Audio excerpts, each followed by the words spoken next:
Buenos días, mi nombre es María José Silva, soy interna base, 11º semestre de la Universidad Militar del Hospital Militar.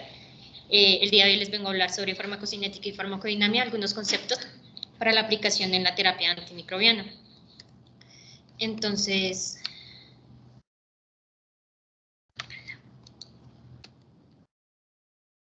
bueno, como introducción, se sabe que pues desde que se ha desarrollado el primer antibiótico, la utilidad de los agentes antimicrobianos pues se ha demostrado en múltiples enfermedades infecciosas y por tanto su relevancia pues en la terapia antibiótica en la medicina a lo largo de los tiempos. Pero es alarmante como al pasar también el tiempo ha venido incrementando la resistencia a múltiples antibióticos de los que están disponibles en la actualidad y se pierde la eficacia del tratamiento frente a diferentes enfermedades infecciosas. Esto se debe a que la resistencia a los antibióticos parte de un mal uso de ellos y el análisis de la farmacocinética y farmacodinamia nos permite optimizar esos regímenes antibióticos de dosificación y con el fin de preservar pues sus cualidades terapéuticas. Entonces vamos a empezar a hablar de unos conceptos de farmacocinética. Vamos a comenzar por la absorción para hablar como para recordar estos conceptos. Es el paso mediante el cual el fármaco pasa de un sitio desde la aplicación, ya sea, pues, por ejemplo, oral, y pasa al torrente sanguíneo. Sabemos que si un medicamento se administra por manera intravenosa, pues se va a saltar este paso. La absorción se va a poder describir mejor mediante el concepto de biodisponibilidad, que se define como aquel porcentaje de la dosis del fármaco que se ha administrado que llega a la circulación sistémica, que tiene la capacidad de llegar a la circulación sistémica. Sabemos que hay múltiples factores que pueden intervenir en cuanto a la absorción.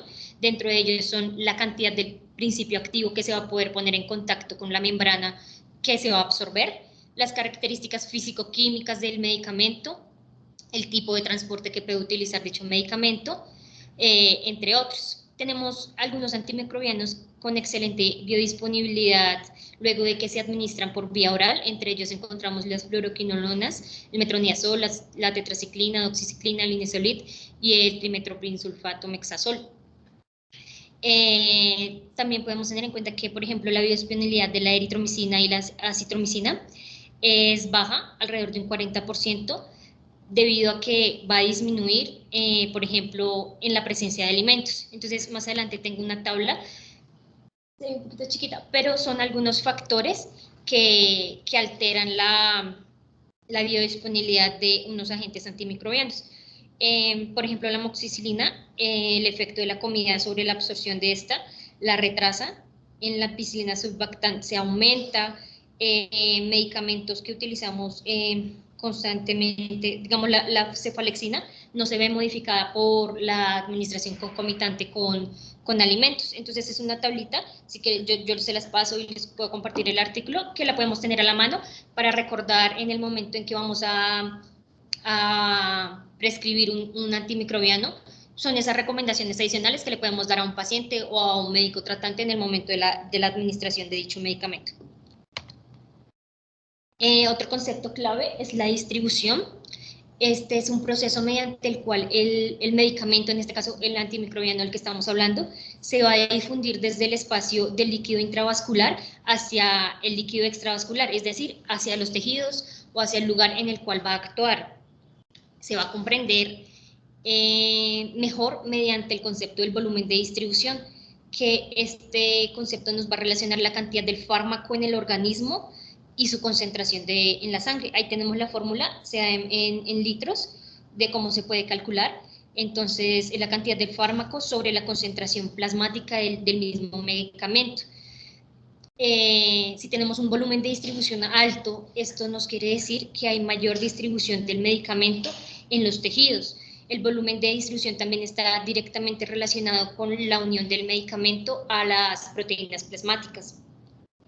Si un fármaco se va a unir altamente a proteínas plasmáticas, su distribución va a ser menor y viceversa.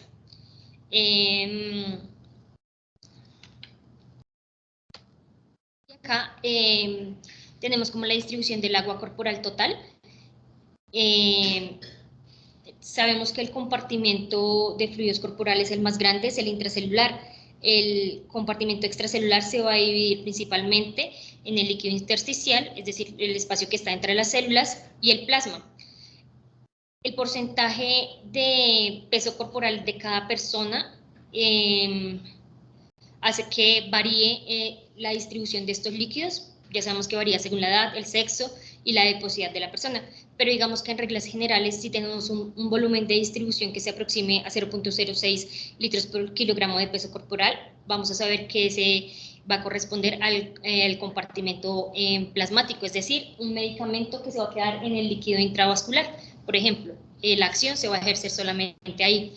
Si tenemos un medicamento, un antimicrobiano, que tiene un volumen de distribución aproximadamente de 0.2 litros por kilogramo, o un tercio del agua corporal total, sabemos que va a corresponder al compartimento intersticial o extracelular. Y por último, un volumen de distribución que sea aproximadamente de 0.4 litros por kilogramo o 2/3 del agua corporal total, sabemos que va a actuar sobre el líquido intracelular, es decir, ese medicamento nos va a llegar directamente a la célula a actuar. Acá tenemos unos ejemplos de algunos antimicrobianos con su volumen de distribución.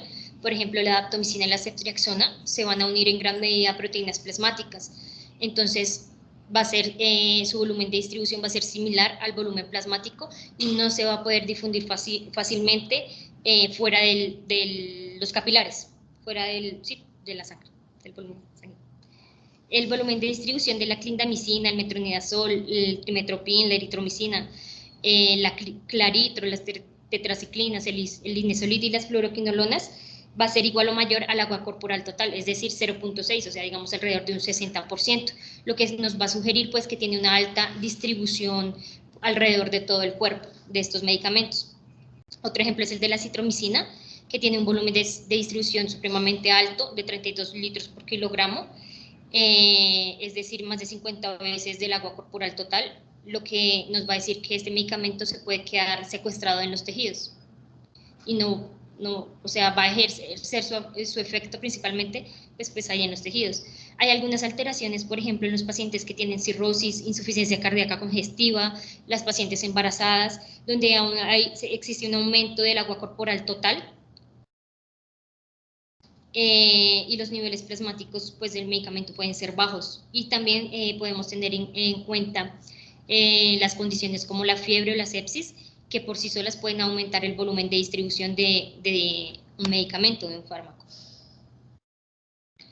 Entonces, este concepto pues también es importante tener en cuenta que la mayoría de los fármacos cruzan las membranas biológicas a través de la difusión pasiva, es decir, del sitio de mayor concentración a un sitio de menor concentración. Esto porque la mayoría de los capilares de nuestro cuerpo están fenestrados, entonces tienen poros que permiten el paso a través de la difusión de un antimicrobiano, por ejemplo. Pero hay algunos tejidos en las células endoteliales que tienen uniones estrechas.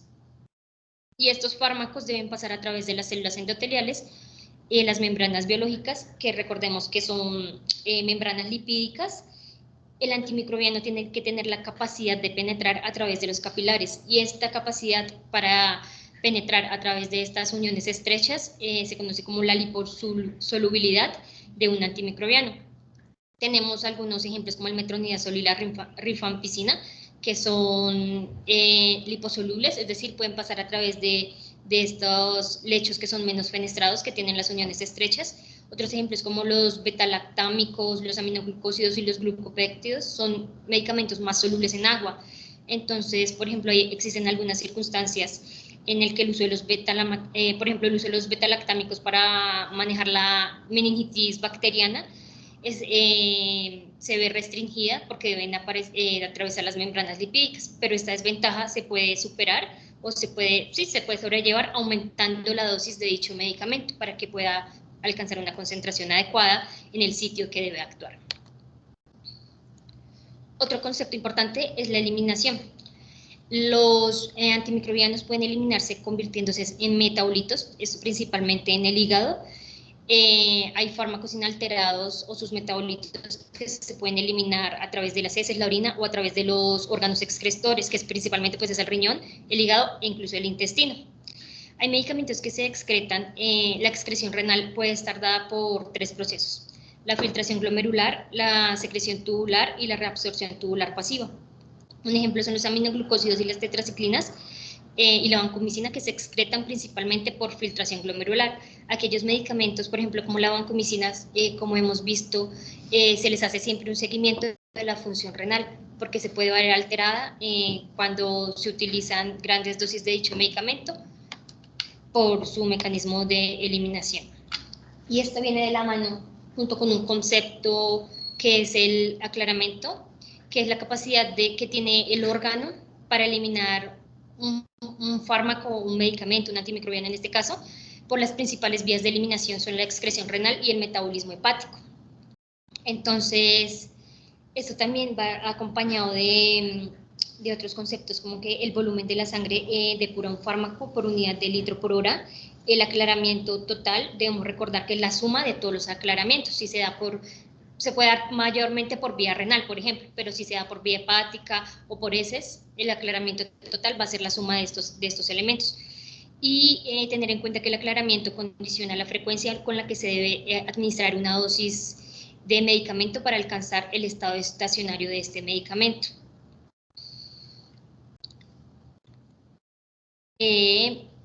Ahora pues vamos a tocar otro concepto, que es la vida media, y esta se va a tratar del tiempo que debe transcurrir para que la concentración de un fármaco se reduzca a la mitad.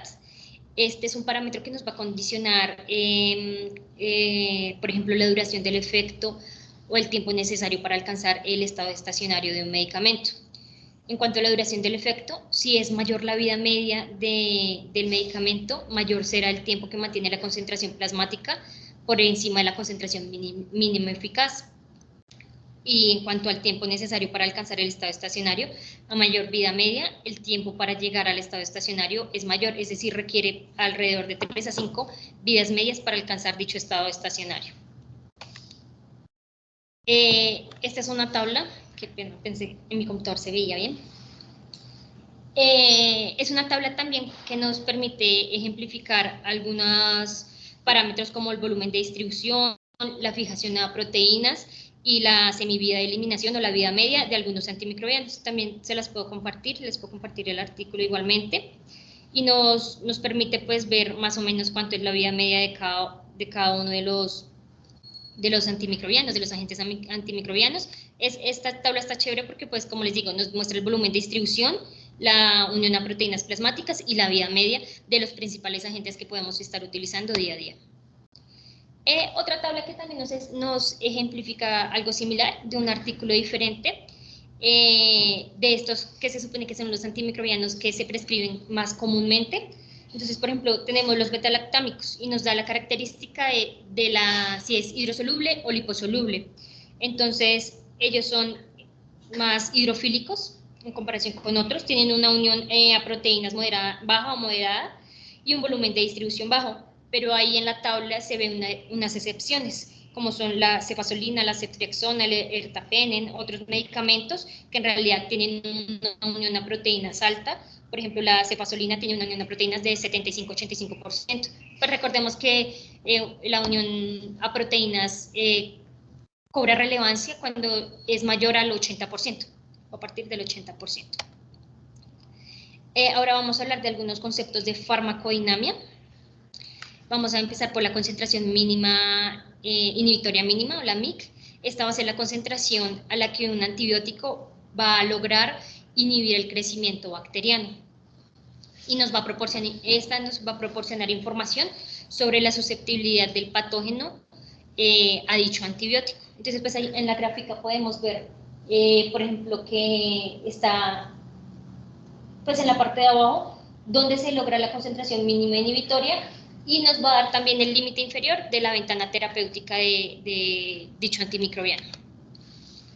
Otro concepto importante para tener en cuenta es el efecto posantibiótico, que se considera como la supresión persistente del crecimiento bacteriano que se produce después de que los niveles de antibiótico disminuyen por debajo de dicha concentración mínima. Algunos antibióticos tienen estas características, sobre todo se ha descrito en los aminoglucósidos y las fluoroquinolonas, que tienen un efecto posantibiótico prolongado, particularmente contra microorganismos gram negativos. En la tabla también se puede observar grupos de antimicrobianos con efectos posantibióticos, por ejemplo las penicilinas tienen efecto posantibiótico con microorganismos gram positivos, los aminoglucósidos tienen contra gram positivos y gram negativos, pues entre otros. Eso era para pues, mostrarles como unos ejemplos. Vamos a hablar de otros conceptos como los antibióticos que tienen acción dependiente de la concentración. Este es cuando el efecto bactericida se va a producir según la cantidad del medicamento que se encuentra por encima de la concentración inhibitoria mínima para dicho microorganismo. Unos ejemplos de estos, de los medicamentos, de los antimicrobianos que son, su acción depende de la concentración, encontramos los aminoglucósidos, las fluoroquinolonas, los carbapenémicos, la citromicina y la vancomicina. Otros que son, otro concepto son aquellos antimicrobianos que tienen una acción dependiente del tiempo. Y este efecto bactericida se va a producir según el lapso de tiempo con el que se encuentre la concentración del fármaco, que se va a encontrar por encima de la concentración mínima inhibitoria para actuar sobre un microorganismo. En esos encontramos los betalactámicos, la eritromicina, la claritromicina, la clindamicina y el linezolid. Existen, pues para hablar de la relación farmacocinética-farmacodinamia, este es un índice que nos va a dar una relación cuantitativa entre el parámetro farmacocinético y un parámetro microbiológico. Y es como un modelo que se aplica para el uso racional y optimizado de los antimicrobianos. Tiene tres principales índices, que son el área bajo la curva sobre la MIC, la concentración máxima sobre la concentración mínima inhibitoria y el tiempo, como las definiciones que se dieron más atrás. Entonces, en cuanto al tiempo sobre la concentración mínima inhibitoria, va a ser el tiempo durante el cual la concentración del antibiótico que está libre, esto solo se toma el medicamento libre, no el que está unido a proteínas, va a actuar en el lugar de la infección y que es superior a la concentración mínima inhibitoria. Son como las definiciones que di atrás, pero esto ya son las, digamos que las relaciones o los índices que se van a utilizar cuando se hable de los parámetros PKPD.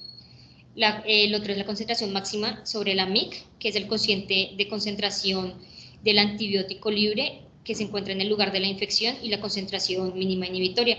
Y por último, el área bajo la curva, que es la relación del área en 24 horas que se toma bajo la curva de la concentración del antimicrobiano sobre el tiempo y va a estar dividida sobre la concentración mínima inhibitoria. Pues esta es una gráfica que nos ejemplifica un poco pues, donde se pueden observar los diferentes índices PKPD después de la administración. Entonces tenemos antimicrobianos con distribución que son dependientes de concentración junto con efectos persistentes o posantibióticos prolongados. Esto es lo que nos muestra pues, este primer patrón, donde los índices PKPD para estos fármacos son concentración máxima sobre la MIC o relaciones de área bajo la curva sobre la MIC. Esto es porque los efectos persistentes prolongados van a proteger pues, contra un nuevo crecimiento cuando las concentraciones del fármaco activo caen por debajo de la concentración mínima inhibitoria. Este patrón se va a observar en gran cantidad de antimicrobianos, incluidos los aminoglucósidos, las fluoroquinolonas, las polimixinas, la aptomicina, incluso el metronidazol. El segundo que vamos a ver son los antimicrobianos que causan una destrucción del microorganismo dependiente del tiempo y tiene efectos persistentes que son nulos o breves. Esto se va a ver sobre todo pues la relación que vimos, tiempo sobre la MIC, y generalmente se va a expresar como un porcentaje intervalo de dosificación y solo se considera, pues como ya lo dije, la fracción libre del medicamento en el que está unido a proteínas. Este se ha descrito sobre todo en los betalactámicos, como las penicilinas, cefalosporinas, carbapenémicos y los monobactámicos como el aztreonam. Esta es una tabla que nos muestra como la magnitud de estos índices PKPD, pero pues también puse otra que me parecía más bonita de interpretar, pero ahí pues ahí nos dice como el índice PKPD de cada uno de los antimicrobianos. Y esta es la otra, la otra tabla que pues también nos muestra pues las características bactericidas de cada uno de los antimicrobianos. Por ejemplo, los aminoglucósidos están dependientes de la concentración y ahí nos desglosan cada uno de ellos, digamos qué rango deben tener y contra qué tipo de microorganismos actúan cada uno. Entonces pues también es útil como para saber como qué parámetro PKPD tiene cada uno de estos antimicrobianos.